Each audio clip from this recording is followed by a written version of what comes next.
이러므로 너희도 준비하고 있으라. 생각지 않은 때에 인자가 오리라.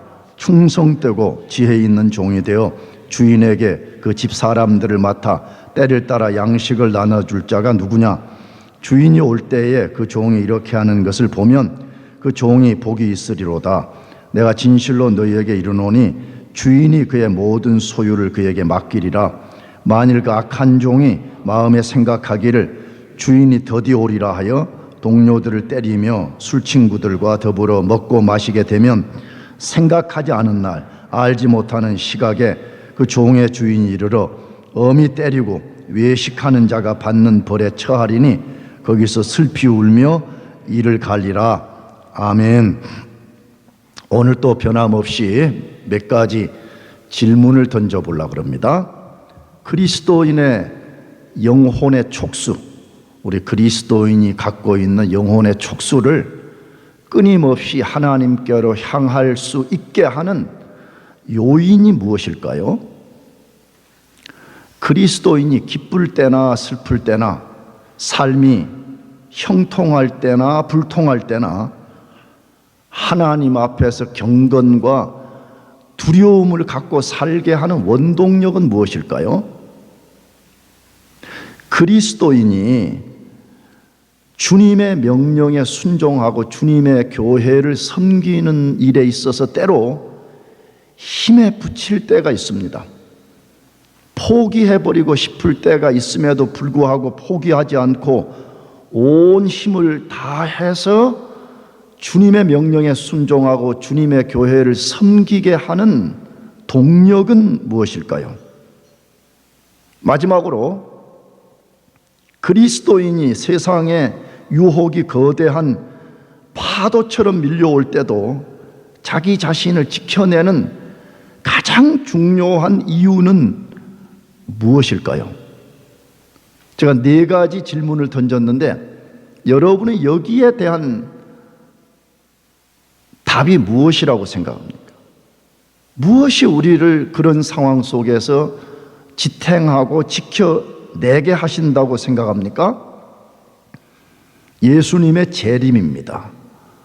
예수님이 다시 오신다는 이 말씀 때문에 우리가 이것을 막아내고 지켜내고 이겨내고 존재하게 되는 것입니다. 그리스도인은 고귀한 하나님의 아들 예수 그리스도가 세상을 심판하기 위하여 이 세상에 다시 오신다는 약속을 믿기 때문에 세상의 모든 고난과 시련과 죄와 죄의 유혹을 맞서 싸우게 됩니다. 만일 예수님 재림이 없다면 그리스도인들이 그렇게 살 필요가 없습니다.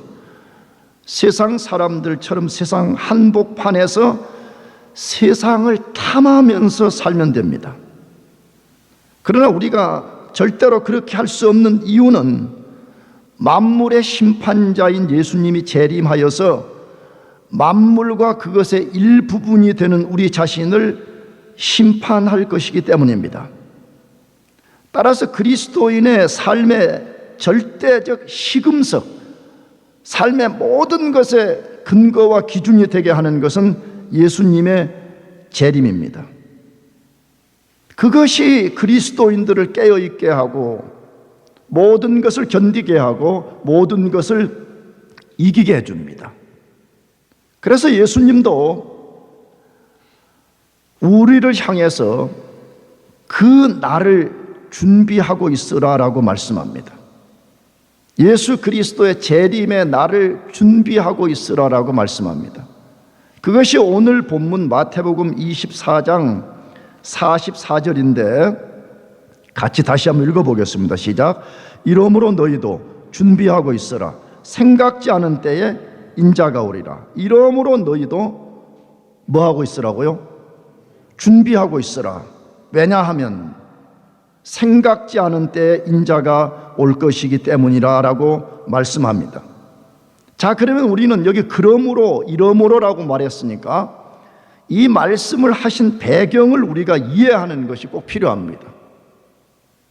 예수님은 자신이 세상을 심판하기 위하여서 이 세상에 재림하신다고 분명히 말씀했습니다. 언젠가 말씀드렸듯이 신학자들의 연구에 의하면 신약 성경의 약 21절마다 예수님의 재림을 말씀한다라고 말합니다. 그러므로 성경의 가장 중요한 테마가 뭐요? 그 중에 하나가 예수님 재림이라는 것입니다. 예수님 자신도 분명하게 재림하신다고 반복해서 말씀했습니다. 그런데 재림을 하는데 그냥 막연히 재림한다라고 말씀하지 않고 생각지 않은 날에 온다라고 했습니다. 오늘 본문에도 그게 2번 반복되는데 우리가 생각하지 못한 때 예수님이 오신다. 이전 본문에는 사람들이 알 수 없는 날에 설마 이 날에 오시겠어? 설마 이때는 아니겠지라고 생각하는 그때에 예수님이 오실 수 있다라고 분명하게 말씀을 하셨습니다. 그런 후에 그 이유 때문에 그날을 준비하고 있으라라고 말씀합니다. 논리적으로 분명한 거잖아요. 초등학생들 논리로 하게 되면 예수님 오는 날 알면 말이야 다 그냥 준비하고 있으면 되잖아요. 그 전날까지 캐세라세라하고 놀다가, 물론 말도 안 되는 이야기지만 내일 오신다 그러면 오늘 우리가 준비해서 맞이하면 되는 거 아니에요? 근데 예수님 말씀하시기를 아무도 그날을 모른다고 말씀합니다. 심지어 성부 하나님 외에는 그걸 아무도 모른다라고 말씀하시면서 그러기 때문에 너희들이 그날을 준비하고 있으라라고 말씀하신 것입니다. 자, 그러면 그날을 준비한다는 것은 무엇을 말할까요? 도대체 준비하고 있다는 것은 무엇을 말하냐 하는 것이에요. 지금까지 읽은 마태복음 25장에 근거하면 깨어있는 것을 말합니다. 다시 말하면 세속정신에 물들지 않는 것을 준비하고 있다, 그렇게 말했습니다.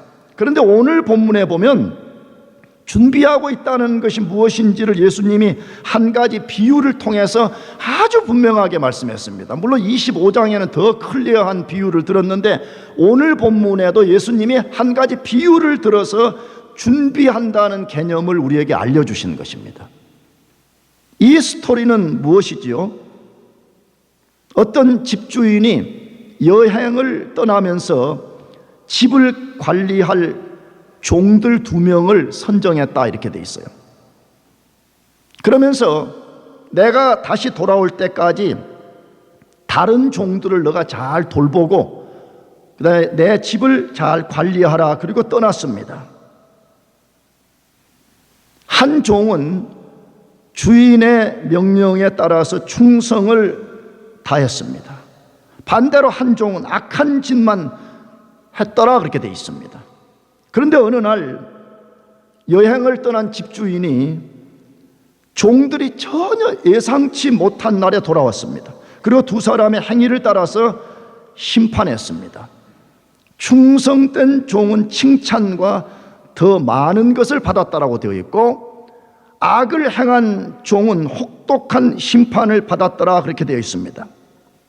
예수님 바로 이 2 사람, 충성된 사람과 악한 종, 이 2 사람의 이그젬플을 통해 가지고 예수님 재림을 준비한다는 것이 무엇인지를 우리에게 아주 클리어하게 알려주고 있습니다. 그러므로 우리는 오늘 이 2 종 이야기를 배울 필요가 있습니다. 어떻게 하는 것이 하나님 앞에 합당한 준비이고 어떻게 하는 것이 합당치 못한 것인지를 배우는 것이 필요합니다. 그러나 그 중에 특별하게 우리는 충성된 종의 관점에서 이 본문을 더 많이 좀 접근하면 좋겠어요. 충성된 종을 통해서 비결을 배우는 것입니다. 자, 그러면 충성되고 지혜로운 종이 되는 비결은 뭐냐 하는 것입니다. 첫 번째로 예수님이 우리가 예상치 못한 날에 재림하신다는 것을 명심하면서 살라고 말해요. 예수님이 우리가 뭐 하지 못한 날에요? 전혀 예상하지 못하는 날에 재림하신다는 것을 늘 명심하면서 살라, 이렇게 말합니다. 이것이 뭐냐? 그게 준비하는 사람의 가장 중요한 첫 스텝이라 이 말이에요. 다시 말하면 충성됨을 만들어내는 가장 중요한 첫 스텝이 뭐요? 그러면 예수님이 우리가 전혀 예상치 못한 날에 재림하신다는 것을 기억하면서 살라는 것입니다. 본문에 소개된 충성된 종의 행위와 악한 종의 행위를 낳게 한 가장 중요한 요인이 있다라고 말해. 무엇이 두 사람의 행위를 갈라놔 버렸냐 이거예요. 이 비유에 보게 되면 두 사람 다 한 집주인의 종들이었잖아요. 이 비유를 우리가 잘 관찰해 보면 아마 이랬던 것 같아요. 두 종 다 주인이 기대했어요. 신뢰했기 때문에 내가 이런 미션을 맡겨줄 거니까 너는 나머지 종들을 잘 돌보고 이 집을 관리하라 그렇게 말했잖아요. 그런데 이 두 종을 완전하게 다른 행위와 결과를 낳게 한 요인이 있었다고 말한다 이거예요. 그것이 45절, 48절 두 절인데 45절, 48절 읽어보겠습니다. 시작. 충성되고 지혜 있는 종이 되어 주인에게 그 집 사람들을 맡아 때를 따라 양식을 나눠줄 자가 누구뇨? 만일 그 악한 종이 마음에 생각하기를 주인이 더디오리라 하여 라고 되어 있습니다. 자, 이 비유는 지금 예수님이 제가 보기에는 극명하게 대조기법을 써서 우리들에게 말씀하는 것이에요. 종을 말하는데 충성된 종과 악한 종 이 두 사람을 대조하는 기법을 통해서 우리들에게 말씀한다 그 말입니다. 무엇이 똑같은 집주인으로부터 동일한 사명을 받은 두 종에게 엄청난 차이를 만들어놨다고 말하고 있죠? 방금 여기 읽은 본문에 여러분은 뭘 발견하게 되었어요? 무엇이 한 사람에게는 충성을, 무엇이 한 사람에게는 악한 행위를 낳게 했다고 말씀합니까? 뭐 때문이래요? 무엇이 똑같은 주인에게 똑같은 집에서 똑같은 미션을 받았는데 서로 완전히 다른 행위를 낳았다고 말하죠? 마음의 생각 때문이라고 하죠. 마음의 뭐 때문이라고요? 생각. 마음의 생각이 그것을 완전히 다르게 만들어버렸다고 말해요. 그 이야기를 48절에 암시한 거죠. 만일 그 악한 종이 마음에 뭐 하기를, 생각하기를, 이렇게 말했다고요. 예수님의 재림을 앞에 두고 우리가 충성된 종이 되는 첫 번째 비결은 우리 마음의 생각을 바로 가져야 된다는 거예요. 마음의 생각을 잘못 가지면 우리 인생은 완전히 꼬여버리고 우리 인생은 비극적인 결과를 만들어낸다 그 말이잖아요. 그러면 다시 우리가 충성된 종의 생각과 악한 종의 생각으로 돌아가 봐야 되잖아요. 충성된 종은 자기 자신이 전혀 생각지 못한 날에 집주인이 돌아올 수 있다라고 생각하는 거죠. 주인이 언제 올지 몰라. 그러니까 나는 늘 깨어서 주인이 돌아올 때까지 내가 충성을 다하고 있어야지라고 자기 생각에서부터 그것을 시작했다는 거예요. 그래서 충성을 다해서 주인 집을 관리했습니다. 예수님은 그 행위를 가르쳐 지혜로운 마음을 가졌다고 칭찬하는 거거든요. 반대로 악한 종은 어땠습니까? 거기 명시적으로 나왔어요. 뭐라고? 주인이 더디 올 것이라고 자기 마음으로 생각했다 그렇게 말해서 주인은 빨리 안 와. 지금 멀리 여행 간 주인이 언제 속히 돌아오겠어. 아마 올라오면 1년이나 2년이나 한참 걸릴 거야. 뭐 했다는 것이요? 자기 생각으로 주인의 모든 것을 결정했다는 거죠. 자기가 주인의 오는 날을 결정해버렸다 이렇게 말해요. 사실은 이게 마태복음 25장의 슬기로운 처녀와 어리석은 처녀 이야기도 똑같은 이야기예요. 슬기로운 처녀는 신랑이 오는 것을 자기가 결정하지 않았어요. 반대로 어리석은 처녀들은 신랑이 몇 시에 올 것이라고 자기들의 시간을 정했다가 낭패를 당했다 그 이야기를 다루고 있는 것입니다. 그런데 놀라운 것은 예수님은 악한 종의 생각, 다시 말하면 주인은 더디 올 것이야 라고 생각한 것은 악한 생각이었다고 말해요. 놀랍습니다. 마태복음 25장에 우주의 심판자인 예수 그리스도 앞에서 온 인류가 심판을 받는 내용에 양과 염소를 구분해서 심판하는 내용에도 보게 되면 염소들에게 말하는 첫 번째는 뭐냐면 너는 마음이 악하고 게을렀다 이렇게 시작되는 거예요. 이게 게으름의 행위의 시작은 어디에서부터 나왔다는 거죠? 마음의 생각에서부터 나왔다는 것이에요. 오늘 얼마나 많은 사람들이 마음의 생각을 잘못 갖게 되고 시작함으로 해서 악한 종과 같은 악한 행동을 낳는다고 말하고 있습니다. 예수님 무엇을 말씀하라는 것이에요? 예수님 재림날을 우리 스스로가 결정해서는 안 된다는 것입니다. 그렇게 하는 것은 악한 것이고 매우 악한 행위와 위험한 결과를 낳는다고 합니다. 예수님은 자신의 재림 때 사람들의 모습 특성을 노아의 시대와 같다라고 분명히 말씀했습니다. 노아 시대 때 사람들의 특성을 뭐라고 했어요? 홍수 심판이 지금 다가오고 있는데도 불구하고 노아가 홍수의 심판이 다가온다 소리를 쳤음에도 그 말 듣기를 거부했다라고 말하고 있습니다. 이 시대 사람들도 예수님 재림이 임박했다고 소리를 쳐도 역시 귀 기울이기를 싫어합니다. 그런 심각한 문제와 위험은 교회 안에도 도사리고 있다는 사실입니다. 그리스도인이라고 자처하는 사람들이 예수님의 재림날을 악한 종처럼 자기 스스로 결정하고 있습니다. 증거가 뭐지요? 상당히 많은 젊은이들이 물론 농담식으로도 하긴 합니다만 해도 이렇게 말합니다. 설마 내가 지금 학생인 때 오시겠어? 이렇게 말합니다. 아니 내가 대학을 졸업하지 않았는데 오시겠어? 이렇게 말합니다. 여러분 예수님 재림과 여러분의 졸업이 무슨 상관이 있어요? 그렇잖아요. 이렇게 말합니다. 내가 아직 결혼도 안 해봤는데 오시겠어라고 말합니다. 여러분 다시 말해요. 여러분의 결혼과 예수님의 재림이 무슨 상관이 있어요? 이 땅의 결혼은 유한한 것입니다. 절대적인 것이 아닙니다. 믿습니까? 나가서 이렇게 말합니다. 세상에서 하고 싶은 거 해보지도 못했는데 지금 오시겠어라고 말합니다. 여러분 그게 예수님의 재림과 무슨 상관이 있냐는 것입니다. 절대로 그렇지 않습니다. 만일 여러분이 그렇게 생각한다면 악한 것이고요 매우 위험한 결과에 직면할 것입니다. 예수님은 분명히 오늘 많은 사람들이 생각하는 것과 전혀 다르게 말씀합니다. 자신의 급작스러운 재림을 뭐라고 표현했어요? 24장 33절에는 인자가 문 앞에 이른 줄 알라 이렇게 돼 있습니다. 언제라도 문을 탁 열고 어떤 사람이 이 공간 안으로 들어오는 것처럼 예수님이 세상이라는 한복판 속으로 들어오시겠다는 것이에요. 43절에는 자신이 도적처럼 올 것이라고 했습니다. 설명이 필요 없죠. 왜 그 비유를 들었는지. 44절 50절 오늘 본문에는 생각지 않은 때 알지 못하는 시간에 인자가 오리라라고 분명하게 말씀했습니다. 예수님이 계속 강조합니다. 우리가 전혀 생각지 못한 때 올 것이라고 합니다. 이들 그걸 믿으시기 바랍니다. 분명히 말해요. 너희들이 조금이라도 알 것이라고 말하는데 전혀 사람들이 생각하지 못한 때, 너희가 알지 못하는 그때에 예수님께서 이 세상 한복판을 뚫고 들어올 것이라고 말씀하고 있습니다. 그러면 질문이 좀 생기잖아요. 왜 하나님은 예수님의 재림의 날을 정확하게 알려주지 않으셨냐는 거예요. 그냥 좀 초등학생들적인 질문으로 하면 그냥 이렇게 날짜를 알려줘 버렸으면 좋지 않겠어요?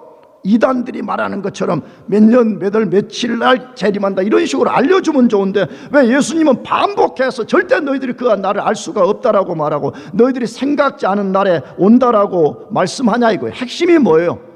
그러기 때문에 깨어서 준비하고 있으라는 것이에요. 그러기 때문에 깨어서 뭐하고 있으라고요?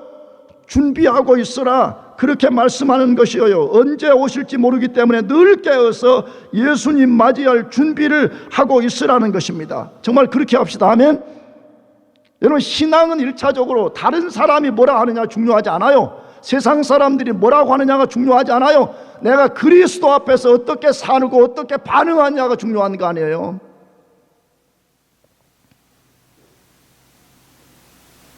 예수님 모른다 그래. 그렇기 때문에 너희들은 깨어서 준비하고 있으면서 언제든지 그분이 도적처럼 오실지라도 당황하지 않고 당혹스러운 날이 되지 않고 비극적인 날이 되지 않도록 준비하라 그 말이 아니겠습니까?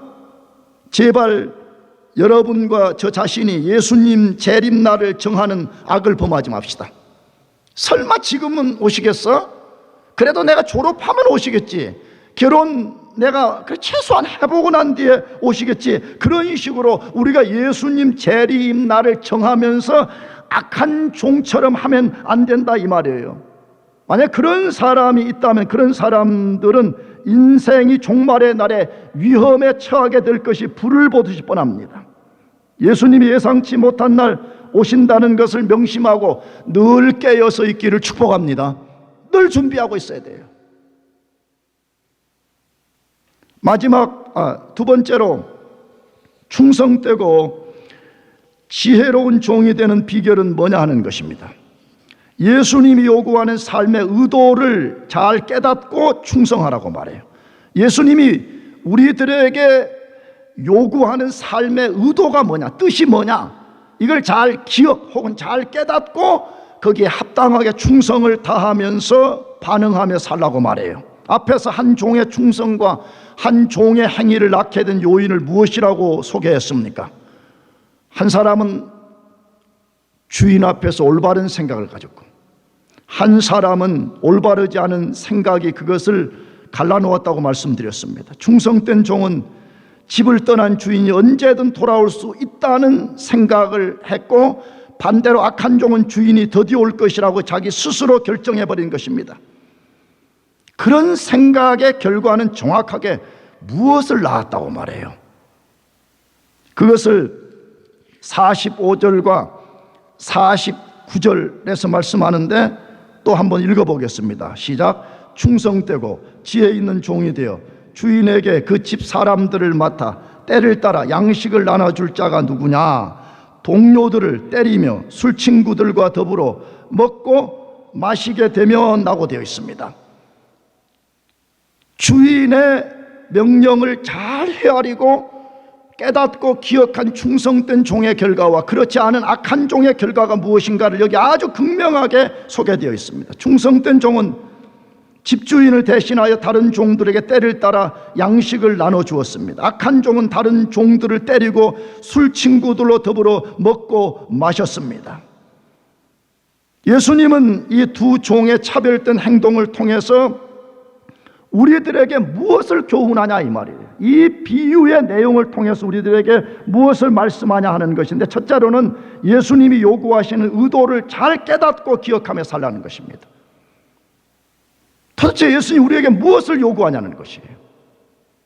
급작스럽게 재림하실 예수님, 그분이 우리에게 무엇을 요구하는지를 잘 깨달으라는 거예요. 잘 기억하고 살라라고 말씀하고 있습니다. 집주인이 집을 떠나기 전 종들에게 자기가 없는 동안에 어떻게 집을 관리할 것인지를 분명히 말했음을 우리가 안 봐도 알 수 있잖아요. 그렇잖아요. 왜? 여러 종들 중에서 그 두 종을 픽업했다는 것만 봐도, 야, 내가 없는 동안에 너희들은 종들을 어떻게 관리하고 그 다음에 집은 어떻게 관리하고, 이걸 다 분명히 말했습니다. 충성된 종은 주인의 뜻을 잘 깨닫고 기억했기 때문에 충성했습니다. 반대로 악한 종은 주인의 의도를 깨닫지 못하고 기억하지 못했기 때문에 악한 행동을 낳았습니다.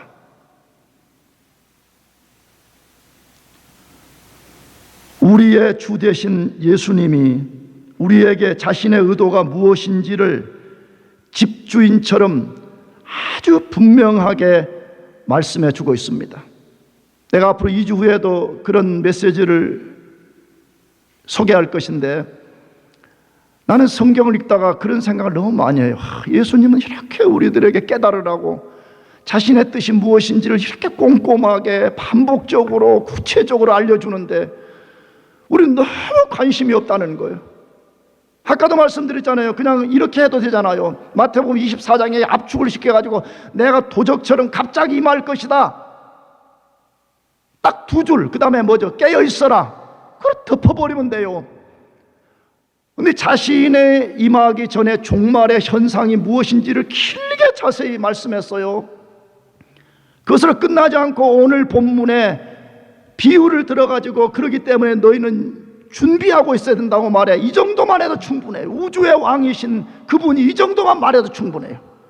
25장에 가면 슬기로운 다섯 처녀와 미련한 다섯 처녀 이야기를 또 해가지고 또 한 번 더 예수님이 길게 그 이야기를 해줘요. 그것도 모자라서 25장 하반절에 가게 되면 우주의 심판날에 무엇이 일어날 것인지를 아주 극명하게 알려준다는 거예요. 그러면 우리도 관심을 가져야 되지 않겠어요? 할렐루야.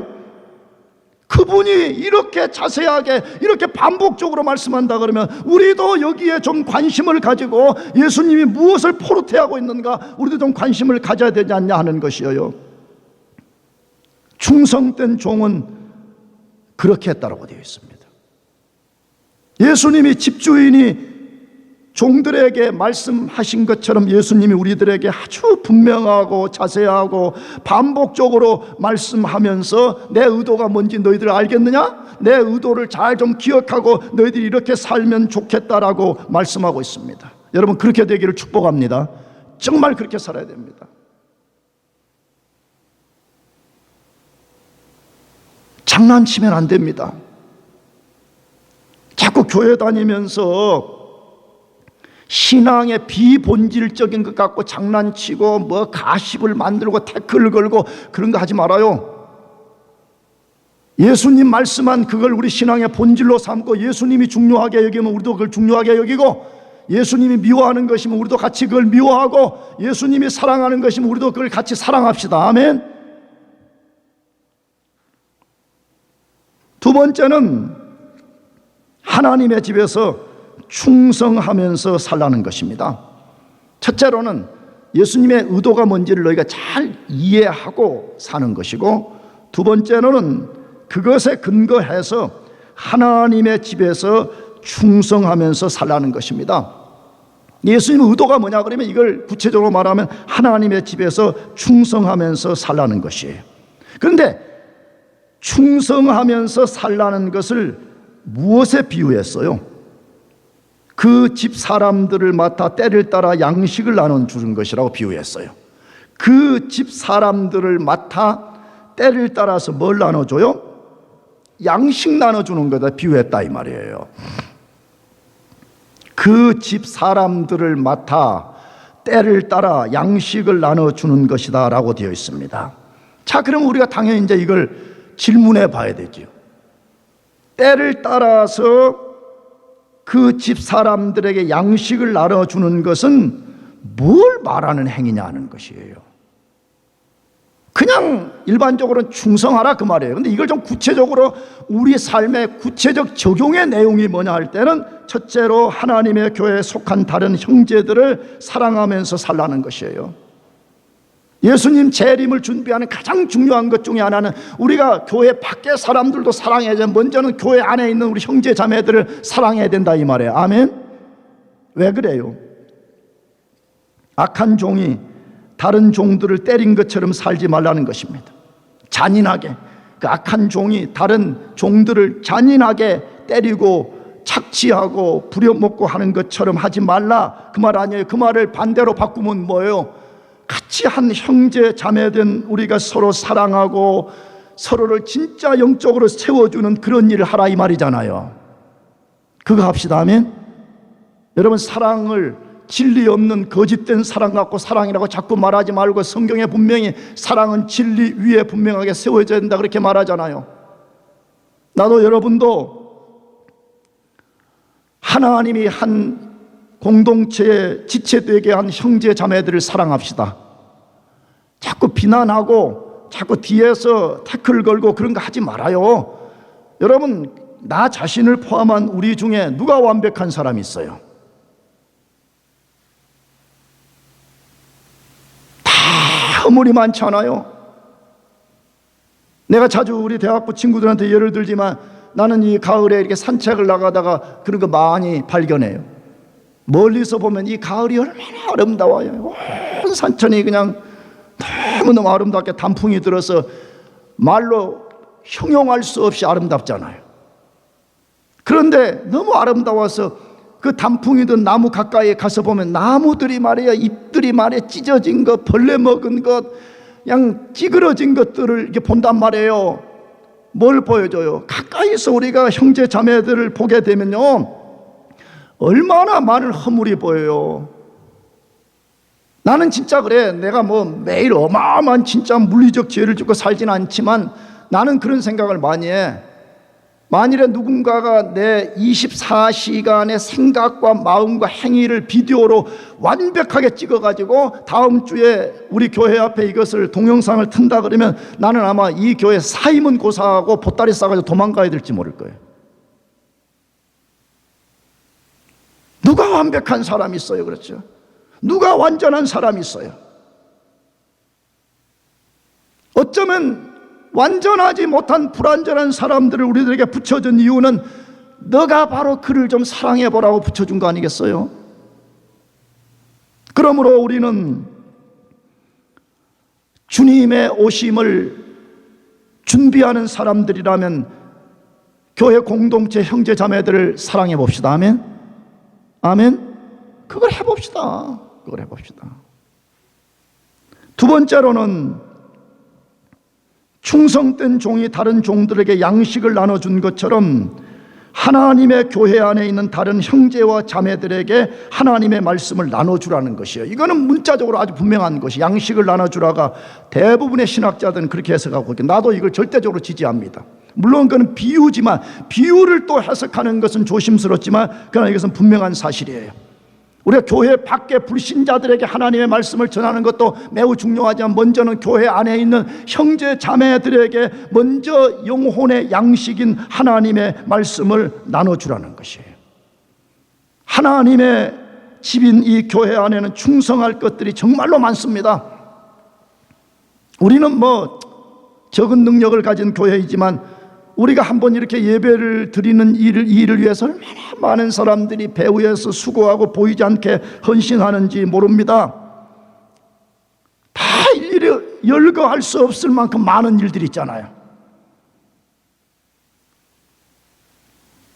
그 중에 제일 중요한 일을 꼽으라 그러면 말씀을 나눠주는 것입니다.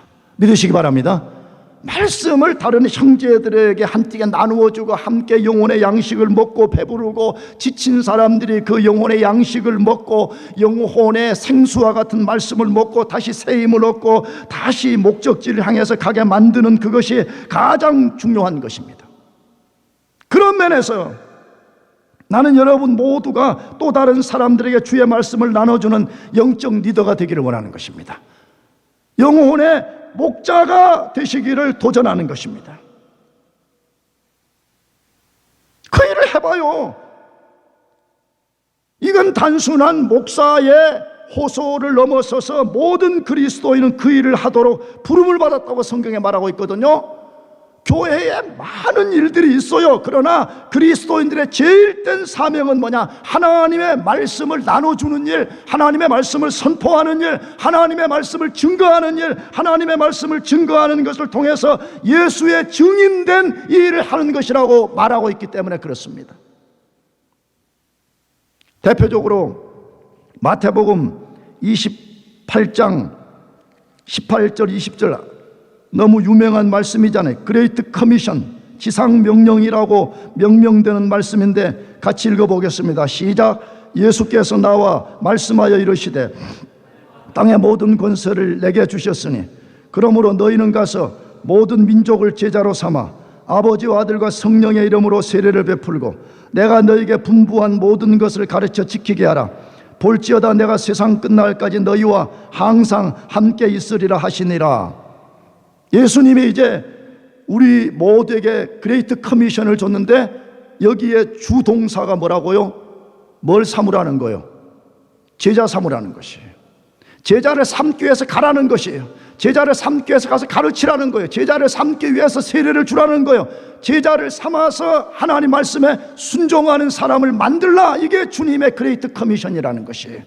근데 여기에 목사만 일을 하라고 말하지 않았어요. 너희는 라고 말했어요. 그러므로 너희는 가라고 말했어요.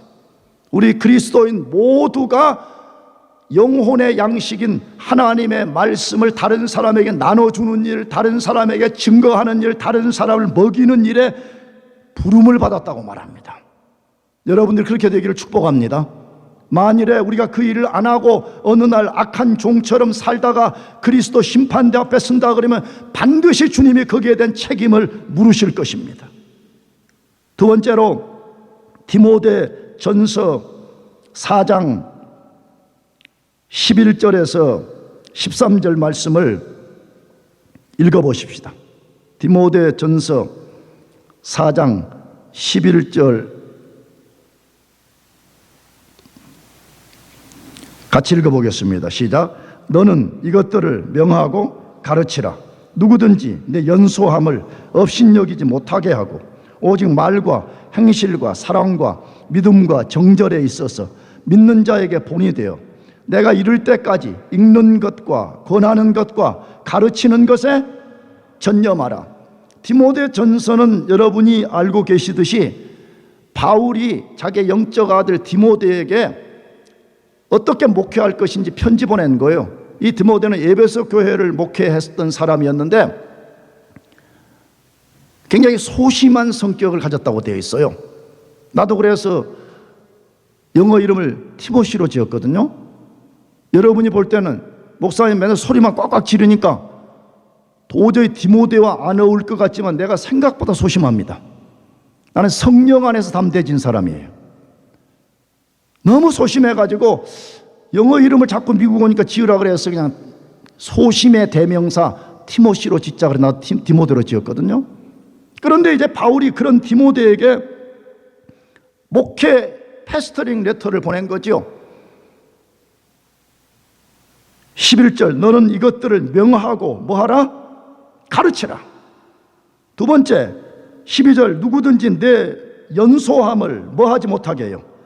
업신여기지 못하다. 디모데가 굉장히 나이가 어린 거죠. 한국 교회도 그런 거 좀 많잖아요. 목회자가 너무 어리거나 그러면 나이 많은 사람들이 약간 좀 깔본다고, 자기의 경륜과 연륜 때문에 깔본다고. 근데 바울이 그걸 완전히 뒤집어 버리는 거죠. 영적 세계는 나이로 갖고 하는 것이 아니라는 것이에요.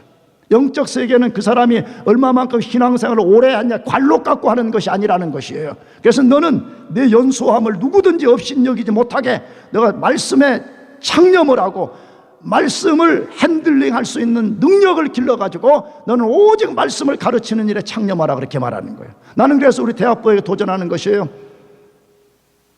여러분 나이면 골리앗을 무너뜨리고도 남은 나이예요. 여러분 나이면 지금 거의 애굽을 통치했던 요셉과 같이 할 수 있는 나이예요. 여러분의 나이 같으면 느헤미야와 같이 무너진 성벽을 재건할 수 있는 나이인 거예요. 그런데 사람들이 패배주의 의식에 빠져가지고 다시 말하면 자기를 의지하는 거예요.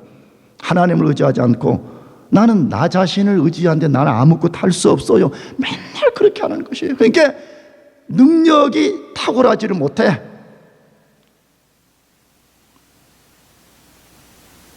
여러분 지금 얼마나 좋아요. 이 대학부 때 물론 학교 공부 때문에 치이고 피곤하고 힘든 거는 사실이지만 이럴 때 우리가 좀 다윗처럼 해보면 어때요? 전능하신 하나님, 능치 못하신 하나님, 모든 것에 모든 것이 되신 그 하나님을 의지하고 내가 말씀에 충만하고 말씀을 핸들링할 수 있는 능력을 길러내서 내가 누구도 나의 연소함을 업신여기지 못하게 하고 내가 담대히 말씀의 증인이 되는 거예요. 할렐루야. 아멘. 이것을 받는 사람은 복이 될 것이에요. 세 번째로 디모데후서 2장 1절에서 3절 이건 저 개인적으로 내가 사역의 모토로 삼는 것 중에 하나예요. 같이 읽어보겠습니다. 시작. 내 아들아 그러므로 너는 그리스도 예수 안에 있는 은혜 가운데서 강하고 또 내가 많은 증인 앞에서 내게 들은 바를 충성된 사람들에게 부탁하라. 그들이 또 다른 사람들을 가르칠 수 있으리라. 너는 그리스도 예수의 좋은 병사로 나와 함께 고난을 받아라. 또 역시 바울이 디모데에게 두 번째 편지를 보냈는데 그 중에 하나가 뭐냐 그러면 이 영적 세계는 영적 제너레이션, 계대를 통해 가지고 하나님 나라가 확대된다는 것이에요. 그래서 이 본문에 보게 되면 영적 4세대를 소개했어요. 첫째는 예수님이 오리진, 두 번째는 그 오리진으로부터 사도 바울이 받았다는 거예요. 사도 바울이 디모데에게 전달했어요. 디모데가 지금 바울이 디모데에게 뭐라고 말해? 이 복음 아무나 한테가 전하지 말라 이 말이잖아. 쉽게 말하면 업신여기는 사람, 무가치하게 여기는 사람, 복음의 중대성을 이해하지 못하는 사람들에게 하지 말고 충성된 사람들에게 전하라 그렇게 말해요. 예수님도 말씀했죠. 거룩한 것을 뭐에게 던지지 마라?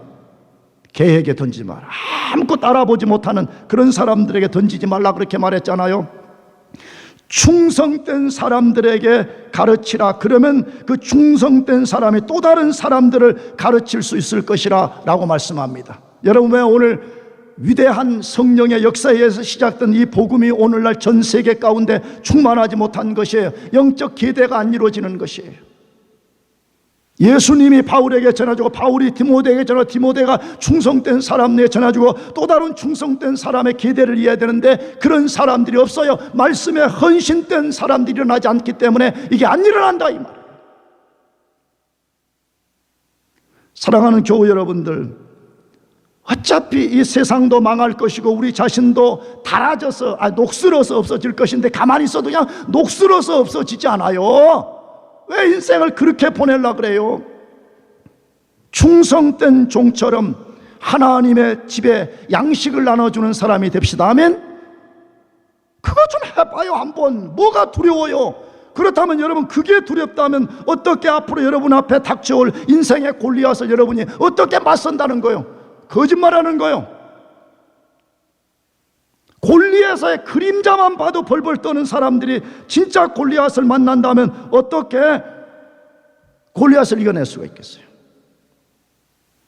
영혼의 양식을 나눠주는 영적 리더가 되는 걸 꿈꾸고요, 목자가 되는 것을 꿈꿔요. 그래서 어느 교회 성장학자는 말했어요. 뭐라고? 현재 우리 자신이 목자이든지 아니면 앞으로 목자가 될 사람이, 다시 말하면 교회는 딱 두 종류의 사람만 있다 이 말이에요. 현재 목자이든지 아니면 앞으로 목자가 될 사람만 있다, 이렇게 말했어요. 나는 절대 동의합니다. 왜? 마태복음 28장과 앞에 읽었던 디모데전서와 디모데후서에 근거하게 되면 주님이 우리 모두에게 그 일을 하라 그랬기 때문에 이거는 특정한 사람만 하는 것이 아니에요.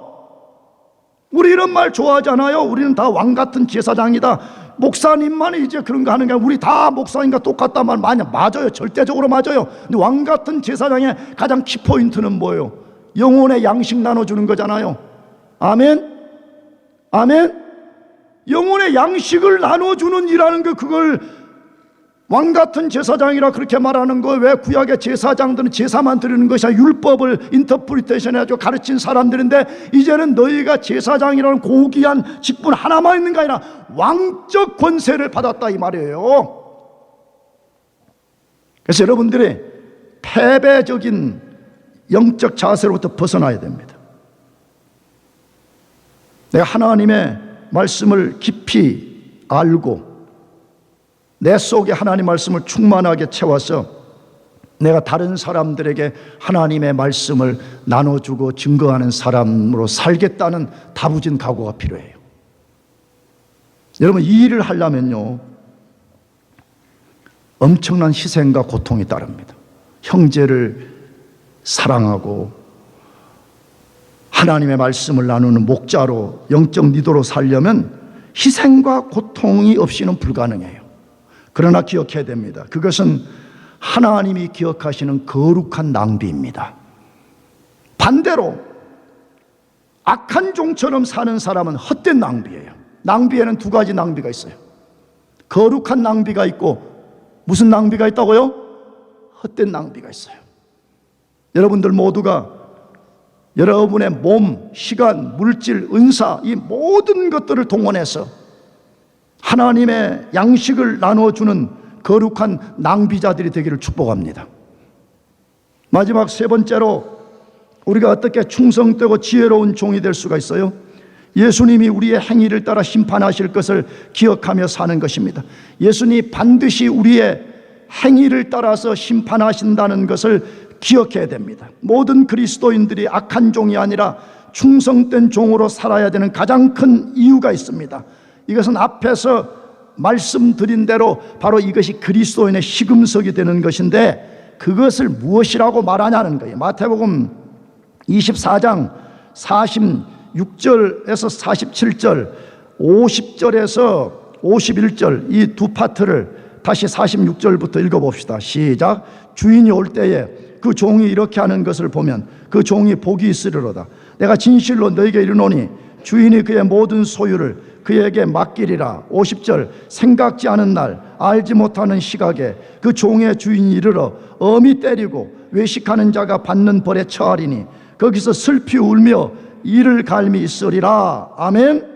우리가 충성된 종으로 살아야 될 가장 큰 이유를 무엇이라고 말씀했어요? 다시, 생각지 않은 날, 우리가 알지 못하는 시간에 예수님이 재림해서 모든 사람의 행위를 심판할 것이라고 말씀하고 있습니다. 다시 한 번 더 말씀드리고 싶어요. 예수님의 재림이 없다면 우리는 자기 자신의 삶의 기준을 세우고 아무렇게 살면 됩니다. 그걸 내가 새 생명 때 뭐라 그랬어요? 오토노미. 자기가 자기의 법이 돼서 살면 돼요. 에덴 동산에 마귀가 와서 하와를 유혹할 때 오토노미를 자극한 거거든요. 하나님의 법이 너의 기준이 되지 말고 너가 너의 기준이 돼서 살라, 이렇게 유혹한 것이거든요. 그러므로 만약 예수님 재림이 없다 그러면 우리는 진짜 마귀의 유혹처럼 오토노미를 따라 살면 돼요. 나 자신이 법이 되는 거예요. 예수님의 재림과 심판이 없다면 경건과 두려움 같은 것에 전혀 관심 둘 필요가 없습니다. 이 세상에 흠뻑 취해 살면 됩니다. 예수님의 재림과 심판이 없다 그러면 우리가 하나님의 교회 양식을 나눠주는 사람, 그런 거 1도 생각할 필요가 없습니다. 그냥 오토노미로 살면 된다니까. 내가 내 삶의 기준이 돼서 내 욕망대로 살고 내가 세상에 흠뻑 취해서 살면 됩니다. 그러나 절대 그럴 수 없는 이유는 우리가 생각지 않은 때, 알지 못하는 시간에 예수님이 재림해서 우리의 모든 것을 심판하시기 때문입니다. 심판의 기준은 뭐예요? 심판의 기준이 뭐라고 말해요? 각 사람의 행위를 따라 산다고 말해요. 각 사람은 뭘 따라 산다고요? 행위. 내가 어떻게 살았냐 이거예요.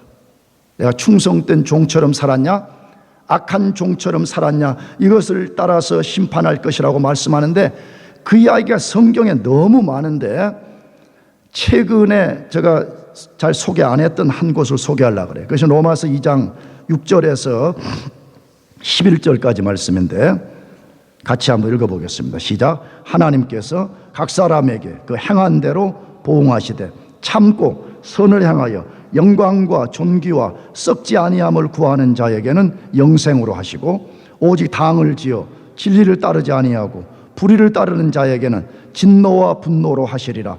악을 행하는 각 사람의 영에는 환난과 곤고가 있으리니 먼저는 유대인에게요 그리고 헬라인에게며, 선을 행하는 각 사람에게는 영광과 존귀와 평강이 있으리니 먼저는 유대인에게요 그리고 헬라인에게라.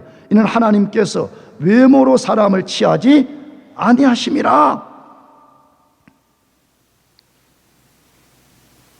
여러분, 정말 이 말씀이 하나님 말씀인 것을 믿습니까? 이대로 될 것을 믿으시기 바랍니다.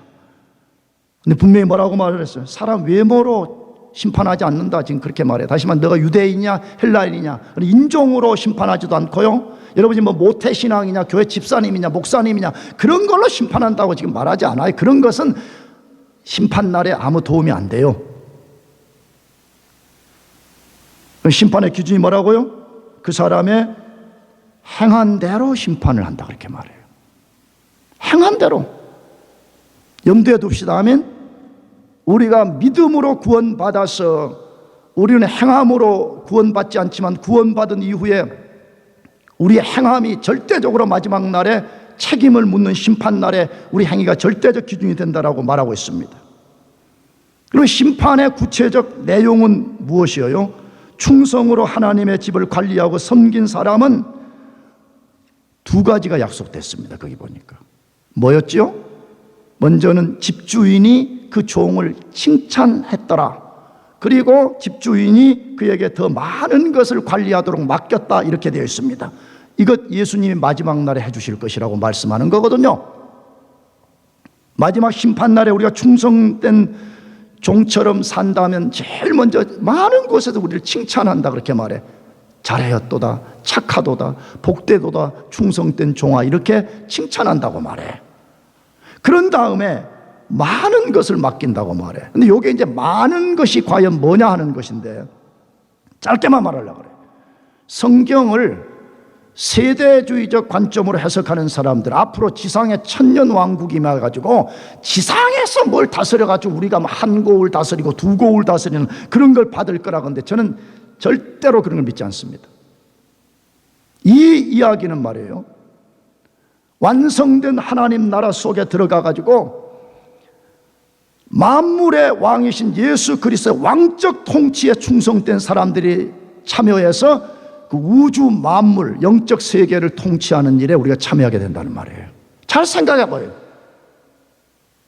누가 천년왕국의 땅에서 그러면 통치받는 사람은 누구고 통치하는 사람은 누구예요? 그런 개념 아닙니다. 자꾸 그렇게 해서 성도들을 현혹시키면 안 됩니다. 이야기는 완성된 하나님 나라 속에 들어가서 우리가 무슨 사람을 종처럼 다스린다 그런 개념을 말하려는 것이 아니라 예수님이 우주 만물의 진정한 왕이 된 그날에 우리가 그 왕적 통치에 참여하게 되는 역사가 일어날 것이라고 말씀하고 있는 것입니다. 그러므로 우리는 이 말씀을 의심 없이 믿어야 됩니다. 아멘. 충성하시기를 바라요. 아니 여러분들이 학교 같은 데서 공부해서 뭐 장학금 받아보려고 그러고 마지막에 무슨 총장상 받아보려고 애를 쓰면서 다 그런 것들은 좋은 거기는 하지만 영원하지 않은 거잖아요. 근데 왜 우리가 영원한 예수 그리스도의 심판날 앞에서 받을 그거에 대해서 무관심하죠? 왜 그걸 다 팽개쳐버리려고 그러죠? 나는 그래서 이 고귀한 것을 여러분들에게 도전할 때요, 내가 구걸하지 않는다 말했잖아요. 교회가 설령 아무리 약해지는 한이도 나는 구걸하지 않아요. 제발 좀 해줘. 이렇게 하지 않는다 이 말이에요. 이 고귀한 것을 알아볼 수 있는 영적 눈이 있어야지. 이게 내 마지막 날 영원한 운명과 관련되어 있는 건데 왜 이것을 무가치하게 여기는 거지? 여러분, 하나님은요, 우리는 부족하지만 내가 주님을 믿고 뭔가 해보겠습니다. 그러면 하나님도 더불로 권세도 주시고요, 물질도 주시고요, 하나님 필요한 것을 붙이시는 줄로 믿으시기 바랍니다. 여러분이 만일에 나는 못해요 맨날 그렇게 한다면 여러분은 죽을 때까지 아무것도 못하다가 여러분은 마지막 심판날에 서야 되는 것입니다. 반대로 악한 생각으로 악한 행위를 한 사람은 철저하고 혹독한 심판을 받았다고 되어 있습니다. 먼저는 철저한 심판을 받았어요. 네, 두 번째로 혹독한 심판을 받았다고 되어 있어요. 자, 그러면 당연히 철저한 심판 부분 먼저 살펴봐야 되겠죠. 악하게 생각한 것에 대해서 심판을 받았습니다. 악한 생각을 따라 다른 종들을 잔인하게 대한 것에 대해 심판을 받았습니다. 술 마시고 떠드는 삶에, 다시 말하면 방탕과 방종한 삶의 심판을 받았습니다. 혹독한 심판의 내용은 뭐예요?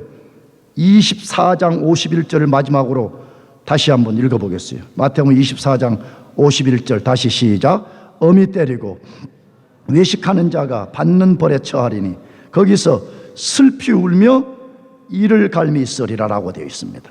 크게 두 파트로 되어 있죠. 하나는 어미 뭐 했어요? 때렸다고 되어 있어요. 근데 요 말에 원래 헬라어 성경은 뭐라고 되냐? 쪼개내고 이렇게 되어 있어요. 그래서 NIV 성경은 다 그렇게 번역되어 있어요. 실제적으로 쪼개냈다고 되어 있어요. 근데 쪼개냈다는 이 개념이 뭐냐 그러면 고대 당시에 전쟁 용어를 채택해 온 것인데, 우리 군대 가서 적을 이기고 포로를 잡아오면 그 중에 나쁜 포로들, 아주 흉악한 포로들을 실제 그 다음에 톱이나 칼로 가지고 일부러 반역을 꾀하지 못하게 몸을 쪼갰다는 거예요. 얼마나 고통스러운 행위예요? 지금 바로 그 그림을 끌고 들어온 거죠. 성경 안으로. 불충한 종들은 마지막 날에 완전 컷오프 당하는 것 같은 고통을 당한다 이거예요. 근데 설령 우리가 만약 그게 문자적으로 아니라면 바로 그와 같이 고통을 당하는 것보다 10배, 1000배, 10,000배의 고통을 당하는 날이 올 것이다. 그걸 말씀하려고 그러는 거죠. 그런 다음에 두 번째로 그것으로 끝나지 아니하고 뭐라고 말씀하세요? 외식하는 자가 받는 벌에 처하리니 거기서 슬피 울며 이를 갈미 있으리라, 그렇게 되어 있습니다. 외식하는 자가 받는 벌에 처하리니, 마태는 이렇게 말했어요. 근데 이 병행 본문인 누가복음 12장 46절에서 외식하는 자의 받는 율에 처하리라 이렇게 번역을 했습니다. 자, 그러면 뭘 서로 강조하려는데 핵심이 있겠어요. 누가는 신실하지 아는 사람, 다시 말하면 주인이 맡겨준 이 미션에 신실치 못한 것에 강조점을 두려고 말한 거죠.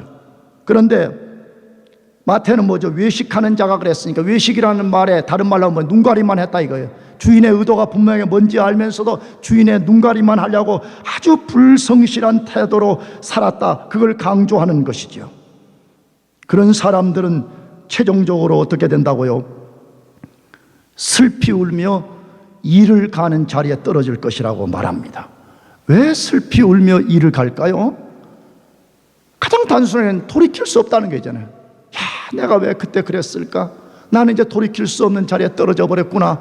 이것 때문에 슬피 울며 이를 갈게 된다는 것이죠. 나가서 뭐겠어요? 그때 주인이 말할 때 그 의도를 잘 깨닫고 의도를 기억하고 내가 그렇게 살았어야 되는데 왜 그때 내가 바보처럼 살았을까? 이것 때문에 슬피 울면서 이를 가는 거 아니겠어요? 근데 문제가 하나 발생했어요. 뭐죠? 과연 여기 슬피 울며 이를 가는 자리에 떨어지는 이 자리는 어디냐 하는 것이에요. 일부 신학자들은 말합니다.